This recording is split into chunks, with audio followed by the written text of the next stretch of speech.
Vice chairman हैं, vice chairperson हैं, उनकी पत्नी और उनके जो पति हैं अरुण कुमार महतो, उनकी गोली मारकर हत्या की गई थी। काफ़ी सनसनीखेज और संवेदनशील कांड था रोसड़ा शहर के अंतर्गत, बिल्कुल शहर में ही। और अरुण महतो की उनकी पत्नी वाइस चेयरपर्सन थी, पॉलिटिकल क्लाउड था इनका, लगातार राजनीतिक रूप से सक्रिय थे नगर परिषद क्षेत्र में। उनकी हत्या कुछ अज्ञात अपराधियों ने कर दी थी 7 तारीख को। इस घटना में एसडीपीओ रोसड़ा के नेतृत्व में, एक शिवम कुमार के नेतृत्व में टीम बनाई गई थी, जिसमें एसएचओ रोसड़ा, एसएचओ विभूतिपुर, साथ ही डीआईयू से मुकेश कुमार, टाउन थाना प्रभारी विक्रमाचार्य, sub inspector Mukesh Kumar DIU से, सब इंस्पेक्टर सनी कुमार, राहुल कुमार, राजन कुमार और रोसड़ा थाना से सब इंस्पेक्टर निरंजन कुमार और पूसा थानाध्यक्ष चंद्रकांत गौरी और दूसरी घरारी थानाध्यक्ष पंकज कुमार। इन लोगों की ये टीम थी जो लगातार इसमें कार्य कर रही थी। इस टीम ने इस केस का उद्भेदन कर लिया है। आज करीब 8 दिन हुए हैं घटना के बाद। 8 दिन के अंदर इस केस का उद्भेदन हुआ। 9वें दिन अपराधियों को जेल भेजा जा रहा है। जब इस घटना हुई थी तो एफआईआर में 6 लोगों का नाम लिखवाया गया था और 6 अलग अलग एंगल दिए थे। ये घटना का उद्भेदन एक बड़ी चुनौती थी रोसड़ा पुलिस के लिए, समस्तीपुर पुलिस के लिए। और एसआईटी ने जो नाम दिए गए थे डायरेक्ट उन नाम पर गिरफ्तार नहीं किया था, क्योंकि हम लोग घटना के पीछे का पूरा एंगल जानना चाहते। जो भी नाम दिए गए थे उसके पीछे अलग अलग कारण बताया जा रहा था। हर नाम के पीछे एक अलग कहानी थी, तो ये बहुत स्पष्ट नहीं हो रहा था। ये ब्लाइंड केस नहीं था, लोग नाम तो बता रहे थे कि किसने घटना की है, लेकिन उसके पीछे का एंगल क्या है और कौन अपराधी है, कौन शूटर है, कुछ भी स्पष्ट नहीं हो रहा था। इसलिए बड़ा चुनौतीपूर्ण एक केस था। इस घटना का उद्भेदन हो गया है। इस घटना में एसआईटी ने 3 अपराधियों को गिरफ्तार किया है। राजा झा और साकेत कुमार, जो कि पहले भी हत्या केस में जेल जा चुका है, राजेश कुमार मंडल उर्फ खन्ना और विकी कुमार, जो कि मुजफ्फरपुर का रहने वाला है। 3 अपराधी इसमें गिरफ्तार हुए हैं। टोटल 6 अपराधियों ने घटना की है। जब इस घटना के बारे में पूछताछ हुई और जो पूरा इन्वेस्टिगेशन लोगों ने किया तो इससे स्पष्ट हुआ कि इस घटना की शुरुआत हुई थी, इस घटना के जो तार हैं वो जुड़ते हैं नगर परिषद चुनाव से। वर्ष 2022 में जो नगर परिषद का चुनाव हुआ था उसमें जो अपराधी राजा झा हैं, राजा झा और साकेत कुमार, जो कि वार्ड नंबर 15 का ही रहने वाला है, ये चेयरपर्सन पद के लिए खड़ा हुआ था। और जो अरुण कुमार महतो हैं उनकी पत्नी वाइस चेयरपर्सन पद के लिए खड़ी हुई थी।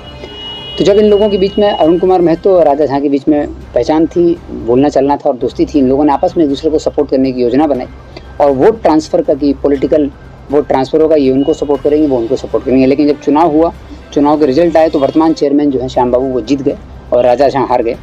साथ ही अरुण कुमार महतो जो है उनकी पत्नी चुनाव जीत गई और धीरे धीरे अरुण कुमार महतो का एक पॉलिटिकल जो कद है वो बढ़ने लगा। तो उसी राजनीतिक संजस में चुनाव हारने की जो रंजिश थी उसका बदला लेने के लिए, और इनको राजा झा को उसी समय शक हुआ कि इनके द्वारा, अरुण कुमार महतो के द्वारा जो वोट ट्रांसफ़र है और चुनाव में सपोर्ट नहीं किया गया, और अरुण कुमार महतो के बढ़ते हुए पॉलिटिकल कद को देखते हुए इन्होंने हत्या की योजना जनवरी 2023 से ही बनाने की शुरुआत कर दी थी। राजा झा जो कि पूर्व में भी जेल में रहा हुआ है, मुजफ्फरपुर में जेल में 2013 के बाद ये रहा हुआ है। वहाँ पर एक हत्या के केस में बंद था, करीब 6 से 7 साल वहाँ रहा है। उस समय जब ये जेल में था तो वहाँ इसकी पहचान जो एक सुभाष झा नाम के क्रिमिनल से हुई थी। सुभाष झा भी कुख्यात अपराधी है और ये लगातार मुजफ्फरपुर, समस्तीपुर, वैशाली इन क्षेत्रों में घटना करता रहा है। लूटपाट भी, डकैती भी और कॉन्ट्रैक्ट शूटिंग का काम भी इसने किया है। तो जब ये उससे परिचित था तो जब इसने घटना की योजना बनाई तो अप्रैल माह में सुभाष झा जब यहाँ पर आया राजा झा के पास, तो इन दोनों की दोस्ती हुई और इन लोगों ने बताया कि सुभाष झा ने राजा झा से कुछ काम मांगा और राजा झा को ठीक ये घटना करानी थी। उसने इस घटना का जो ठेका है वो सुभाष झा को दे दिया। सुभाष झा को ठेका देने के बाद इस ठेके की बातचीत जो है वो 5 लाख में डन डील हुई कि 5 लाख रुपए देंगे और अग्रिम राशि जो है 3 लाख वो रोसड़ा में ही अपने घर पर ही राजा झा ने सुभाष झा को दे दी थी। 3 लाख रुपये दे दिए थे और बाकी 2 लाख घटना के बाद में। इसके बाद सुभाष झा वापस मुजफ्फरपुर जाता है और अपने पुराने जो उसके दोस्त हैं, आपराधिक जगत के जो उसके पहचान के लोग थे, उनसे संपर्क करता है और विभूतिपुर थाना क्षेत्र में किस लोगों से इसने संपर्क किया वो भी नहीं होता जानकारी प्राप्त की। संपर्क करने उसने एक टीम बनाई जो घटना करेगी। अप्रैल से ही इस घटना की तैयारी चालू हुई। 2-3 बार इन लोगों ने अटेम्प्ट किया, लेकिन बीच में विभूतिपुर थाना क्षेत्र में ही एक डेयरी फार्म के संचालक के साथ लूटपाट हुई थी। उसमें जो अपराधी गिरफ्तार हुए थे वो सुभाष झा के साथी ही थे, उन्हीं के साथ मर्डर करने की योजना थी। लेकिन बीच में ही जून या जुलाई के आसपास ही ये साथी इसके पकड़े गए। जब ये साथी जुलाई में पकड़े गए तो इनकी जो योजना थी मर्डर करने की वो कुछ दिन के लिए पोस्टपोन हो गई, क्योंकि सुभाष झा के जो साथी थे वो पकड़े गए। फिर सुभाष झा ने अपने 2 और साथियों से संपर्क किया, एक मोहम्मद अबरार जो कि वेरौल थाना का रहने वाला है वैशाली का, और विकी कुमार जो कि मिठनपुरा मुजफ्फरपुर का रहने वाला। इन दोनों से संपर्क करने के बाद ये फिर उन लोगों का प्लान दोबारा से तैयार हुआ। लेकिन सावन माह में करीब 7 से 8 बार सुभाष झा इधर आया रोसड़ा में घटना करने के लिए। लेकिन ये जैसा हम लोगों को पता चला है कि ये सोमवार के दिन इन लोगों ने अटेम्प्ट लिया था, लेकिन सावन के चलते हुए मार्केट में भीड़ और तरह तरह की जिसके चलते हुए इस सावन माह में और उसके अधिक मास में भी ये घटना नहीं कर पाई। जब घटना नहीं हो पाई तो फिर 1 सितंबर को पुनः ये लोग यहाँ आते हैं। दलसिंह सराय का चूल सुभाष जहाँ रहने वाला है, उसको लगातार आना जाना रहता है। अपने घर से एक्सपॉन्डिंग था, पुलिस उनकी काफी दिन से ढूंढ रही थी। उसके बाद 5 सितंबर को सुभाष जहाँ अपने साथी के साथ दलसिंह सराय पहुँचता है और घटना करने की पूरी जो प्लानिंग थी वो 7 सितंबर की डेट रखी जाती है। 5 सितंबर को रात में दलसिंह सराय में ये गैराज में अपने मित्रों के साथ रुका था और 6 सितंबर को सुबह ये लोग यहाँ पहुँचे भोसड़ा में।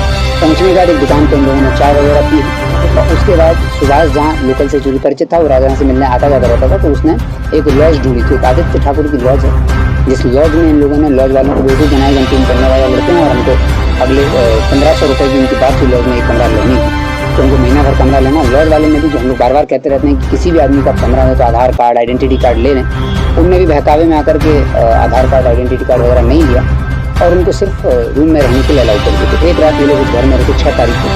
6 तारीख को ही राजा झा ने अपने एक साथी छोटू को और राजेश कुमार मंडल, राजा झा के दोनों साथी, एक ड्राइवर है उसका और एक उसका साथ में काम करता है, तो इन लोगों को उन्होंने एक बैग दिया था राजा झा ने कि सुभाष को एक बैग दिया। बैग में हथियार थे और पैसा भी था।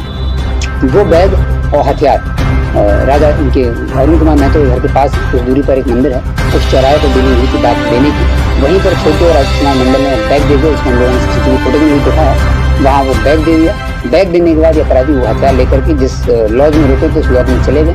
रात भर इन लोगों ने उस लॉज में स्टे किया। स्टे करने में चूंकि ये लोग रेकी पहले से कई बार कर चुके, तो कई बार असफल भी हो चुके थे। सावन मास में तो कई बार इन लोगों ने बताया पहुँचता भी कि सावन मास में 3 से 4 बार ये लोग आए और असफल हो गए। उसके बाद 7 तारीख की सुबह जब ये उनको पता था कि